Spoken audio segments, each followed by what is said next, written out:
Hanımefendiler ve beyefendiler, bugün arada 14.000 kilometre olmasına rağmen İstanbul ve Los Angeles arasında Ton Meister Burçin Akgün'le birlikteyiz.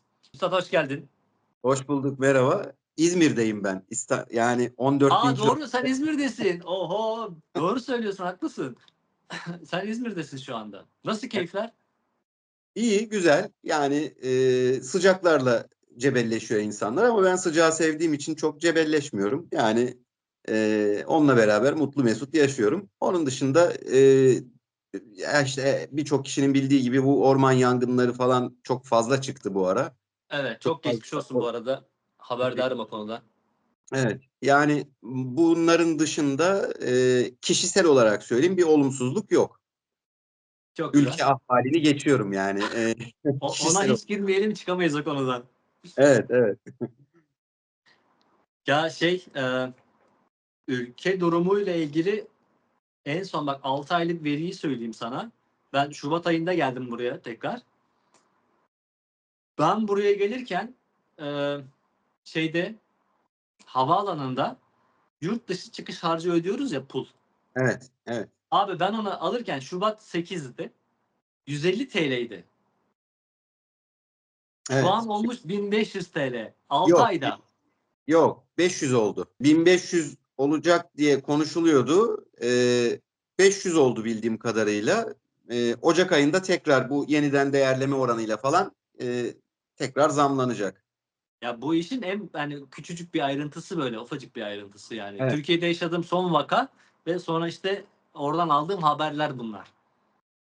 Tabii bunlar yani aslında şimdi insanlar diyecek ya müzikle ilgili iki tane insan niye bunları konuşuyor falan. Bunlar bizim müzik piyasasını da gerçekten yani ülkenin ekonomik durumu aslında birçok kişinin işiyle bağlantılı. Bizim de işimizle bağlantılı. Tabii canım. E, ve bizim sektörümüz müzik sektörü e, gerek böyle pandemi döneminde olsun, gerek pandemi döneminden sonra olsun yani bu tip ekonomik krizlerde falan ilk gözden çıkarılabilecek Evet, sektör olarak görünüyor maalesef ne öyle. yazık ki. Halbuki şunu da biliyoruz ki mesela İkinci Dünya Savaşı'ndan sonra Almanya bitap haldeyken, yıkılmış haldeyken toparlanmak açısından yani toparlanmak için daha doğrusu ilk yapılan binalar hep opera binalarıydı. Evet. Çünkü orada yani kültür ve sanatla ilgili binalar ilk yapılan binalardı. Çünkü insanların morallerini düzeltmek ve orada tabii öyle bir kültür de var. Evet. Dolayısıyla sanata, sanatçıya çok ciddi önem veriyorlar. Ama biz ve bizim gibi ülkelerde ilk gözden çıkarılabilecek sektör oluyor müzik sektörü, sanat sektörü ne yazık ki. O yüzden bizi de ilgilendirdiği için böyle Ya, bir ya giriş yap. ilgilendirmemesi mümkün değil zaten de. Bir de işte şu tarafı var. O kadar uzağa gitmeyelim. Hani Almanya falan filan demeyelim. En ufak bir ülke krizinde, tamam mı? Bir olağanüstü halde, bir afette vesaire. Hadi bir araya gelelim, bir yardım toplayalım bilmem ne dendiği zaman da ilk gene bizim sektör işin içine giriyor, yardım yapıyor. Evet, evet, Yani evet. bu kadar önemli olması gereken bir sektörün gerçekten de böyle durumlarda göz ardı edilmesi çok can sıkıcı ya. Ve bu işten ekmek yiyen dünya kadar insan var. Evet, yani işte bu da ne yazık ki aslında bizim müzik sektöründeki bakış açılarını ve kültürü de biraz Evet, değiştiriyor. evet. Yani nasıl değiştiriyor? İşte sen çok daha iyi biliyorsun aslında o süreci. Yurt dışında çok fazla çalıştığın için. Daha önce konuştuğumuzda söylediğim bir şey vardı. Mesela e, Avrupa'da ya da Amerika'da bu sektörde çalışıyor. Mesela film müziği sektöründe çalışıyor olmanın en önemli şeylerinden benim açımdan tabii en önemli verilerinden bir tanesi şuydu. Herkes birbirinin departmanına saygı duyuyor ve departmanlar Kesinlikle. var. Kesinlikle Şimdi öyle. işin içine bu ekonomik kriz ve o ekonomik krizin ve toplumun ve buna bakış açısı bizde şöyle bir şey getiriyor. Departman falan kalmıyor. Yani e, şunu da sen yaparsın, bunu da sen yaparsın. Yani mesela composer başka bir şey, mix başka bir şey, mastering başka bir şey, final mix başka bir şey ama bunların sırf ekonomik sebeplerden dolayı bir kişinin üstüne yığmaya çalışıyorlar ya da bir iki kişinin üstüne yığmaya çalışıyorlar. Dolayısıyla bu çıkan işlerin kalitesini de etkiliyor doğal İlla ki. olarak. İlla ki. Evet, yani bu apartmanı yapan müteahhite, yani müteahhit demeyeyim de apartmanı yapan ustalardan bir tanesine sıvayı da sen yap, tesisatı da sen yap, doğalgazı da sen çek, şunu da sen yap falan demek gibi bir şey. Hatta Yani projeyi bile sen çiz. Ucuza tabii gelsin. tabii. Tabii. Yani onun gibi bir şey ama e, mesela inşaat sektöründe bunu çok rahat yapamıyorlar. Hı hı. Yani yapamazlar zaten. Ama müzik sektöründe çok rahat yapıyorlar.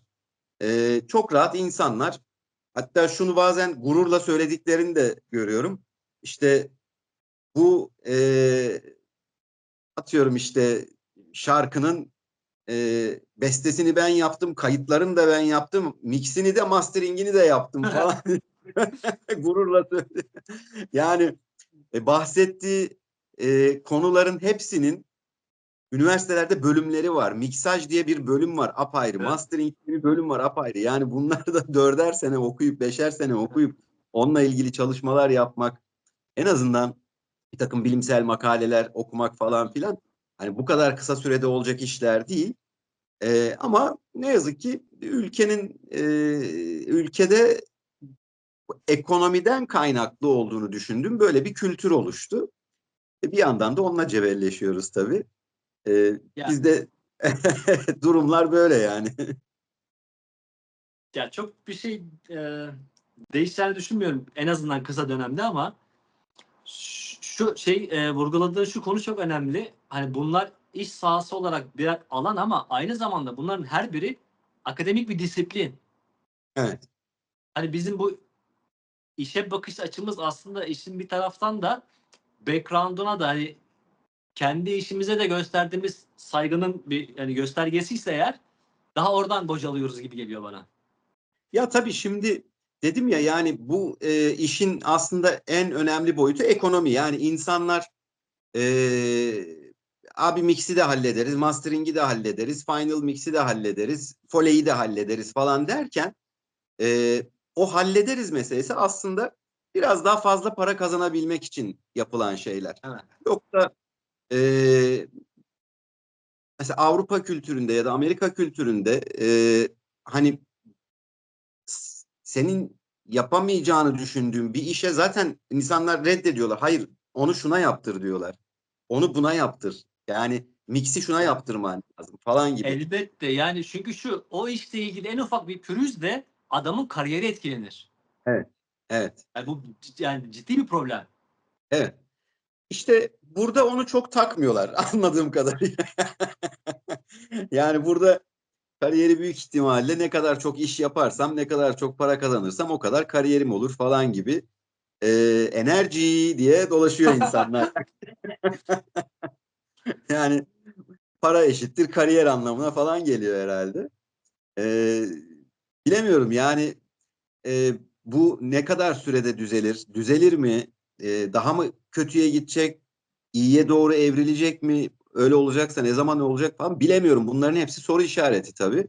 Ama kısa ve orta vadede ben böyle bir olasılık görmüyorum. Yani Türkiye ve Türkiye gibi ülkelerde iş çalışma düzenini bu şekilde oturtmuş ülkelerde ileri, yani orta vadede ve kısa vadede dediğim gibi ekstra bir şey beklemiyorum. Olumluluk beklemiyorum.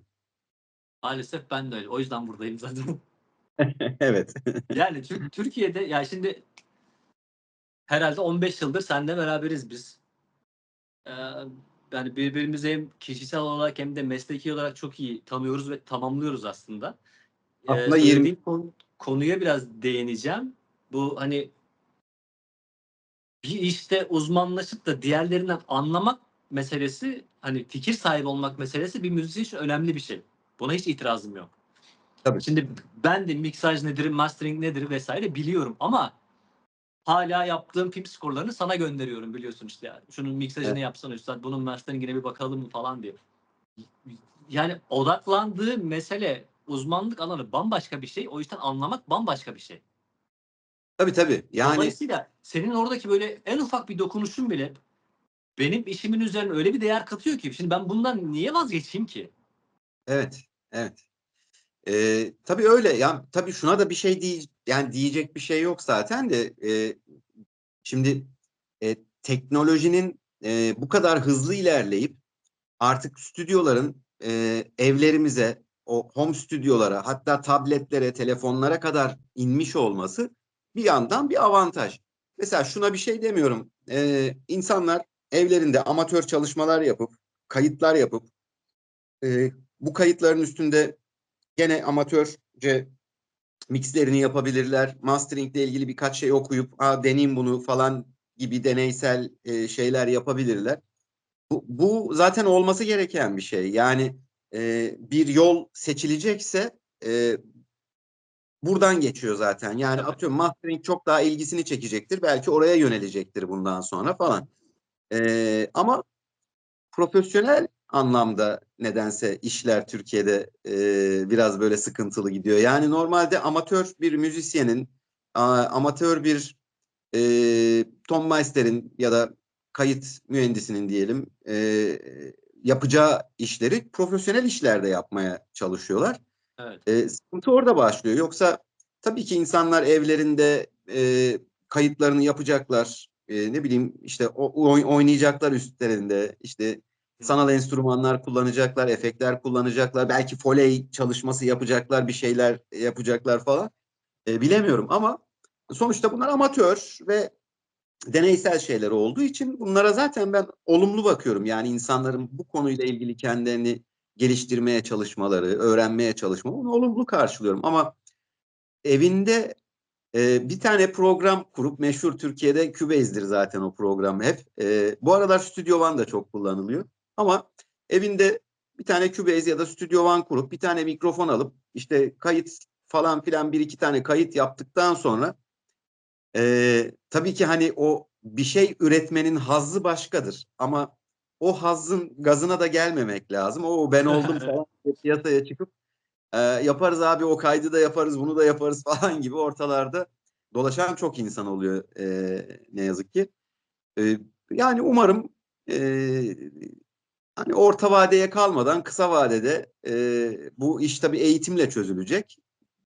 E, Eğitimi biraz düzelttiğimizde, eğitime bakış açımızı bence biraz düzelttiğimizde sanki bu işler de biraz yoluna girecek gibi. Bütün zaten problem o bakış açısıyla alakalı. Hani eğitime bakış açısını evet değiştirmemiz gerekiyor ama bir taraftan da şuna da bakış açısını değiştirmek gerekiyor. Yaptığımız iş, e, 25 senedir sektörün içindeyim. Sen benden de eskisin. Sadece hani hayatımızı idame ettireceğimiz olan o geliri elde edeceğimiz bir şey olarak bakılmamalı. Evet. Ben bu işten para kazanıyorsam benim şimdi yaptığım işten bir iş sonrası bana daha çok kazandırmalı. Yani bunun peşinde koşmalıyız. Yani bu da anca işte her işte böyle üzerine koyaraktan, kaliteni düşürmeyerekten mümkün olabiliyor. Başka türlü Evet. hani her işi ben yapayım, çok para kazanayım değil de bundan sonraki işte benim kalitem öyle bir artsın ki kaşem yükselsin de para kazanma, hani işin para kısmı, ekonomik kısmı böyle gelişir. Başka türlü mümkün değil. Tabii ama yani ya şimdi o kadar çetrefilli bir konu ki bu Bu bahsettiğimiz arada konu. böleceğim, çok affedersin. Seninle konuşurken senin için hazırladığım birkaç soru var. Onları da hemen şuraya alacağım. Çünkü bu konuştuğumuz konularla çok bağlantılı konular. Tamam, tamam. Tamam, devam. Şunu söylüyordum yani o kadar çetrefilli ki bu konular. Nereden neyi düzelteceğini şaşırıyorsun. Şimdi az önce söylediğin çok doğru. Hani iyi bir iş yapacaksın ki skorun artsın ve artan skorunla daha iyi bir işi daha iyi bir ücretle yapabilesin falan gibi şeyler çok doğru. Fakat bu mesela Amerika'da doğru, Hı hı. Avrupa'da da doğru. Ama bizim ülkemizdeki doğru biraz farklı. Yani Türkiye'deki doğru biraz farklı. Neden farklı? Ee, Burada şöyle bir problem var ki e, Türk halkı da çok fazla sorgulamıyor bu Hı meseleyi. hı. Yani sen sektörel olarak bir şeyler yapıyorsun. Mesela skorunu arttıramıyorsun ama halk seni öyle bir pohpohluyor ki yani yapımcı da diyor ki evet ya ben bununla çalışayım. Yani halk bunu seviyor. Evet, Hani skoru eksi olmasına rağmen evet, e, evet. daha geçen gün bunu konuştuk işte hani e, adı önemli değil. Bir filmin müziğini yapan arkadaşlar. Aman aman. Yani Evet. yani düşün şimdi mesela firma bunları tercih edebiliyor. Şirket bunları tercih edebiliyor. Hı hı. E, belki o müzikleri nasıl yaptıklarını bilmiyor.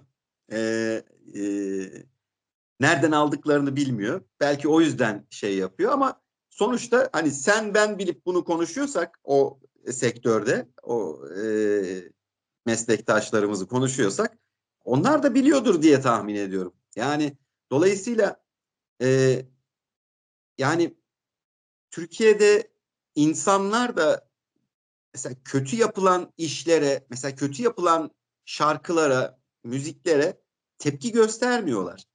Ve göstermeye o e, seviye o kadar aşağıya indi ki. Yani halk bundan hoşlanıyor, halk bundan, insanlarımız bundan hoşlanıyor diye abuk subuk şeyler üretmeye başladılar. Evet. Ve hakikaten hoşlananlar da var. Yani Türkiye'de zaten ne yaparsan yap mutlaka bir arkandan gelen bir 10 kişi, Bir, 15 bir kişi kitle oluyor. oluyor, evet. Bir kitle oluyor. Evet, evet. Evet, bir kitle oluyor. Ya bu Evet, bu işin temeline inersek bunun içinden çıkamayız. Hani bu şey sanat felsefesine kadar gider. Sanatçı işte sanat için midir, toplum için midir bilmem ne falan. tabii, tabii. Abi şöyle bir title'ı vardı sanatçının. Ee, bu barok dönemden beri var. Sanatçı topluma aynı olacak abi. İşte toplumu peşinden sürükleyecek. Hayır, günümüzde toplum seni istediği gibi öyle evirip çeviriyor. Anlattığın konu tam da o işte. Toplum bunu istiyor. Bu gidiyor. Bunu yapacaksın. Evet, evet. Yani tabii ki toplum sürüklüyor ama yani sanatçının aslında sanatçı dediğimiz tanımın içinde toplumun bir iki adım önünde olma gibi bir sorumluluk vardır. Tabii. E, maalesef Türkiye'de o anlamda çok az sanatçı var. Yani şarkıcı olarak çıkıp da kendisine sanatçıyım diyenleri kastetmiyorum. Ya o Yani show business işi. O yani ben onu müzik olarak bile kabul etmiyorum. Yani evet müzik dünya eğlence tarafında ama show business title o. evet, Yoksa hani bir sanatsal anlamda bir müzik şeyi hangisinde görebiliyorsun ki? evet, evet. Durum öyle. Bu konuyu belki başka bir videoda böyle daha derinlemesine konuşuruz ama benim seninle konuşmak istediğim şeyler başka şeyler bugün. Tamam. Böyle 3-4 tane başlık hazırladım üstad. Bunlarla ilgili senin fikirlerini almak istiyorum. Çünkü Türkiye'deyken senden fikir olarak çok şey öğrendim ben. Burada daha fazla ihtiyaç var bunlara. Eyvallah. Şimdi şöyle bir başlığım var benim. Müzik dünyasında analog ve dijital teknolojiler. Bu senin uzmanlık alanın zaten. Burada topu sana bırakmak istiyorum tamamen. Analog ve müzik teknolojileri, yani müzik teknolojilerinin analog ve dijital dünyanın günümüzdeki konumu ne?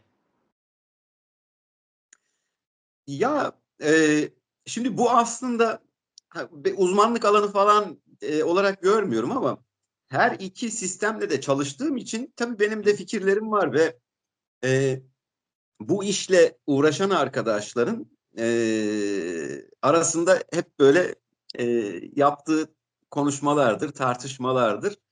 Ama yani benim çevremde bu işle uğraşan insanlar genelde analogu tercih Hı hı. ediyorlar. Yani e, şimdi analog cihazlar ses sinyallerini sürekli bir dalga formunda işleyen cihazlar. Hı hı. Ve aslında analog e, ekipmanların yani nasıl söyleyeyim böyle genelde ortak olarak herkesin söylediği hani daha sıcak bir karakteri vardır. Daha sıcak gelir. Hakikaten de öyledir. Daha sıcaktır böyle. E, yani tabii bu tip analog ekipmanların getirdiği bir takım zorluklar da vardır. Örneğin sinyal gürültüsü mesela Evet, bunlardan biridir. Ama evet. e, aslında bizim o analog hissiyatı, sıcak hissiyatı veren de o sinyal gürültüsüdür. Yani Hı. birçok ses mühendisi ve bu işle uğraşan insanın, Ton Meister'lerin o analog hissiyatı dedikleri şey aslında o sinyalin gürültü seviyesidir biraz da. Onu duymak istiyorlar. Yani aslında sıcaklığı veren de o. Tabii dijital ekipmanlar, yani şu an benim çalıştığım sistem de dijital sistem. E, Çok büyük avantajları var. Ama avantajlarının yanı sıra işte dezavantajları da var. Yani dijital yani dijital sistemlerde daha net kayıtlar yapabiliyorsun. Çok net ve temiz işler çıkartabiliyorsun. E, Mesela bit derinliği olarak çok doğru e, yüksek doğrulukta sesler üretebiliyorsun. Yani dolayısıyla e, aslında bu biraz da e, karşı tarafa, yani dinleyen insanlara ne hissettirmek istediğinle biraz da alakalı bir şey. O analogun sıcaklığını hissettirmek istiyorsan, o tarz bir müzik yapmışsan, atıyorum böyle 60'lar, 70'ler, 80'ler, 90'lar tarzında bir müzik yaptıysan, bence onu kayıtlarını analog yapmak e, mantıklı. Hı hı. Ama daha böyle işte yeni tarz müzikler, işte elektro, house tipi ya da pop, e, R&B, rap fark etmez. Bunlar birçoğu dijital ekipmanlarla yapılan işler zaten. Hı hı. Hı hı. Yani dijital için, mesela analog için o sıcaklık şeyini, daha sıcak olduğunu söylerler, ama mesela dijital için bunun karşılığı soğuk derler, ama bence mesela çok da soğuk da değil. Yani Yok o değil tabii. biraz da senin kayıt tekniğinle falan da alakalı, ama tabii ki yani ben mesela Studer bir marka vardır. Reklama girer mi bilmiyorum. Girerse kesersin Ya orayı. girse ne olacak Allah aşkına? Şu anda üretilmiyor zaten. O yüzden reklamı olmaz onun. Studer'in analog masasıyla çalışmıştım. 2015'ten 2018'e kadar. Yani e, müthiş bir deneyimdi benim için o masada çalışmak. Çünkü ben o masada çalışırken, çalışmaya başladığımda, oradaki Ton Meister arkadaşlar bu masa 30 senelik demişlerdi. Yani Wow. 2015'teyken 30 sene önce alınmış analog masayla kayıt yapıyordum. Ee, Yani şöyle söyleyeyim, beni çok mutlu ediyordu. O masada yaptığım kayıtlar hakikaten beni çok mutlu ediyordu. 2018'den sonra dijitale döndüm, İzmir'e geldikten sonra. Ya dijital de mutlu ediyor tabii ki, ama o analogun yeri hep ayrı bende. Belki şimdi yani yaştan kaynaklı olabilir, bizim Daha dur ya. bizim çağımız hep analog çağdı yani. O yüzden. Bilmiyorum, bana da analog hep sıcak gelmiştir. Ee, Böyle yani, Analog analog tadında bak özellikle hani müzik türleri sayarken R&B ve rap dedin ya. evet, R&B o kadar değil ama benim hani rap geçmişim çok var biliyorsun sen de ki burada hala böyle rap beatler var. Buranın rap piyasası çok büyük. evet, Ee, Böyle bir rap şarkı yaptığım zaman ya da onun sadece altyapısını yaptığım zaman hala kulağımda şey var böyle hani 60'ların sound'una ben nasıl yaklaşırım falan. Çünkü bir sürü plugin var tamam mı? Böyle işte tape saturatörler bilmem neler falan böyle sound'u hani böyle sanki işte tüple amfiler falan. Bunları kullanarak hani o bir referans track belirliyorum mesela. O tarzda ben bunun sound'unu nasıl yaklaştırırım diye hala hani dijitalde bile analog tadı arıyorum. Rap evet. konusunda özellikle. Bir orkestral işte bunu yapmıyorum ama rap konusunda hala dediğin çok doğru. Hani böyle clean, pırıl pırıl bir rap sound'u böyle çok mutlu etmiyor beni. Evet, evet, doğru. Yani şimdi zaten analog ekipmanla çalışmanın mesela en önemli e, şeylerinden bir tanesi. Öncelikle dedim ya, hani sıcak bir ton gelir. Daha onun sıcaklığı vardır. ve daha yuvarlak bir ses diye tanımlayabiliriz onu. Yani ama dijital daha keskin, daha net. Dolayısıyla daha soğuk derler. Ama Evet. ben soğuk kısmını dedim ya hani üstüne ya oraya bir şerh düşeyim soğuk kısmına. O çünkü tartışılır bir kavram ama daha keskin ve net olduğu kesin. Yani dijital Evet, evet, sistemde evet. çok. Ve yapacağın müzikte işte dedim ya Ha, rap'in içeriğine tarzına göre de değişebilir ama bazı rap şarkılarda hakikaten o yuvarlaklığı ve evet, sıcaklığı evet. arıyor. Kesinlikle. Çok başka bir şey yapıyor atmosferi. Evet, evet. Ha, teknoda Ee, falan o ketinliği arıyorlar. o Yani başka bir şey canım. evet, Yani teknoda zaten dijitalsin, yani dijital olmak zorundasın birçok evet, şeyde. Ama teknoda da şey deneyenler var, hani böyle hala böyle setup'ında sampler taşıyan, orada canlı çalan falan, evet, ki onlar hakikaten hani DJ statüsünde değil, onlar benim için müzisyen statüsünde adamlar. Adam orada canlı performansında melodisini falan çalıyor. İşte bir taraftan basını çalıyor falan böyle. Hani bizim stüdyoda yaptığımız işi canlı performansa döken adamlar onlar. evet. Onların yaptıkları iş kıymetli benim gözümde. Ama normal böyle hani setup'ını hazırlayıp işte bir play tuşuna basıp da hadi millete coşturalım falan filan kafası benim için böyle çok hani sıcak baktığım bir konu değil. Çok hoşlanmıyorum ondan. Evet. Evet. Özellikle film müziği konusunda orkestralde de dijitalciyim aksine. Bunun hani dijital tercih sebebim şu. Şimdi 1950'lerin film müziği kayıtlarına falan bakıyorum. Abi kayıt teknolojileri günümüzdeki gibi değil. Dolayısıyla da orkestranın böyle düşük nüansları falan şey değil. Hani tat vermiyor. Belli bir Evet. desibelin üzerinde çıkılması gerekiyor orkestrayla ki o ses hani kayıpsız bir şekilde hapsedilsin, oraya kaydedilsin. Evet. Onu hani böyle en ufak bir titreşimi, bir çıtırtıyı bile kaydetmek için dijital lazım film müziğinde. Bundan kaçış yok. Evet. Evet.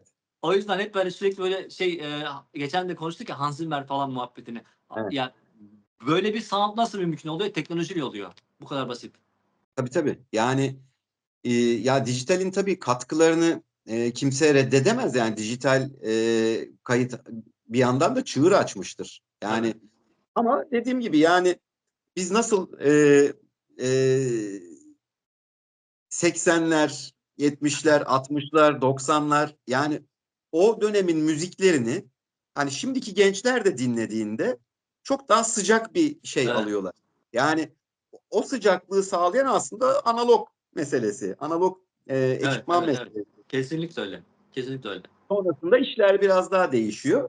Ama dedim ya yani dijitalin özellikle mesela film müziği gibi alanlarda katkısını kimse yadsıyamaz. Çok büyük. Gerçekten çok büyük. Evet, o büyük kolaylık sağladı. Yani işin dijitale dönüşmesi büyük kolaylık sağladı. İşte insanlar evlerinde home stüdyolarda kayıtlar yapmaya başladılar. İyi Aynen işler öyle. çıkartanlar da Aynen oluyor. öyle. Bu alana e, insanların bu alana biraz daha merak duymalarını da sağladı. Evet. Şey home stüdyo muhabbeti burada bak çok doğru bir kelime. Çünkü şey e, hani şu an yaptığımız o işte orkestral skorların falan hani sadece bir klavyeyle işte bir PC ile sample library'lerle bunları mümkün kılan şey de dijital aslında şu an. Evet, tabii. O yüzden dijitalin böyle müzikal anlamda iyi tarafını kullanmak şey değil, olumsuz gördüğüm bir şey değil. Tabii tabii. Yani bu yani bir de hani teknolojinin gelişmesiyle bu dijital ekipmanların da gelişmesinin bizlere de çok faydası oldu. Yani ben bu işlere başladığımda şimdi izleyenler belki gülecektir bilmiyorum ama eskiden biz şimdi DDR5 RAM'lerden bahsediyoruz. DDR6 RAM'lerden Evet. bahsediyoruz. Yani ondan önce yaşı uygun olanlar hatırlayacaktır. SD RAM'ler vardı. Bu DDR'dan önce SD RAM'ler vardı. Ondan da önce Edo RAM'ler vardı. Ne? Şimdi Edo. Edo Ha, RAM. okey. Evet, evet, evet, evet. Şimdi benim ilk kayıt yapmaya çalıştığım bilgisayarda e, 1+1 2 megabaytlık Edo RAM vardı. Disket gibi. Yani ve e, o 2 megabaytlık Edorem'i aldığımda arkadaşlar bana o uçacak senin bilgisayar falan diyorlar.